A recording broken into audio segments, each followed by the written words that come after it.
Tu peux avoir une bonne connexion internet et ton direct va s'arrêter brusquement. Générique. Mon directeur, Seigneur. Alors, aujourd'hui, on va parler de la connexion instable et des images sautées ou drop frames.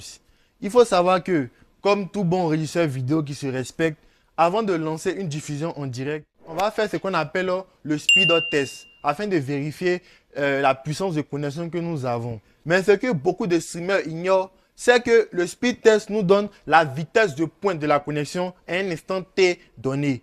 Donc, d'un instant T à un autre, la connexion peut vaciller, il peut y avoir une baisse du débit internet.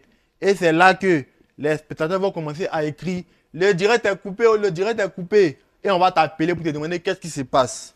Pour régler ce problème, il y a des réglages à faire dans votre logiciel de streaming afin que même si vous avez une baisse de connexion internet dans votre réseau, votre logiciel puisse encaisser ces coups durs-là sans interrompre votre direct.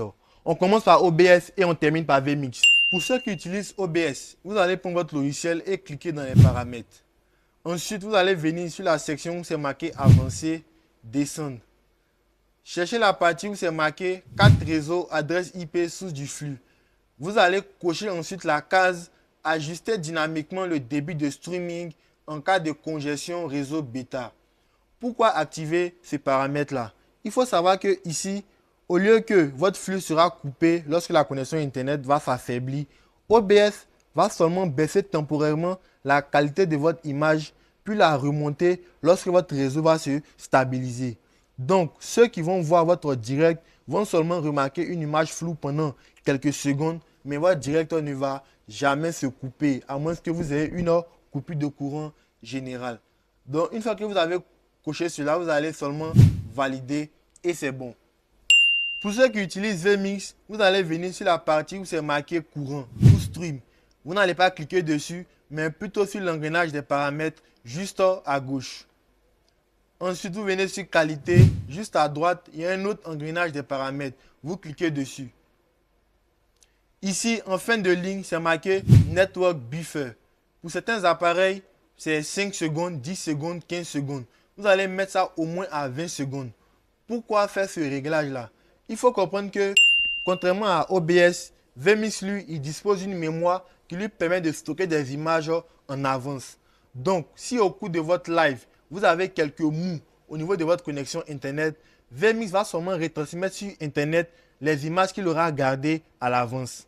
Ainsi, vos spectateurs ne vont même pas se rendre compte que vous avez eu quelques baisses au niveau de votre connexion Internet. Et c'est là toute la différence entre OBS et vMix. Petit conseil, si vous savez que vous êtes dans une zone où vous avez une mauvaise connexion Internet, vous pouvez monter soit à 25 ou 30 secondes et tout sera parfait. Ensuite, vous enregistrez pour valider. Voilà, avec ces réglages, votre direct va toujours se poursuivre, même si vous avez des baisses au niveau de votre connexion Internet. Il faut juste retenir que avec OBS, votre image va diminuer temporairement en qualité visuelle et va se réadapter quand la connexion Internet va revenir à un meilleur débit.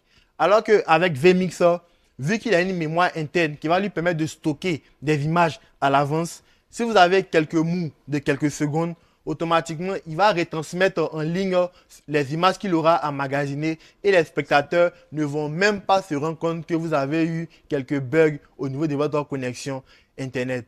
Voilà, c'était tout pour la minute streaming d'aujourd'hui. Si cette vidéo vous a aidé, n'hésitez pas à me laisser un message en commentaire et surtout, abonnez-vous pour ne rien manquer.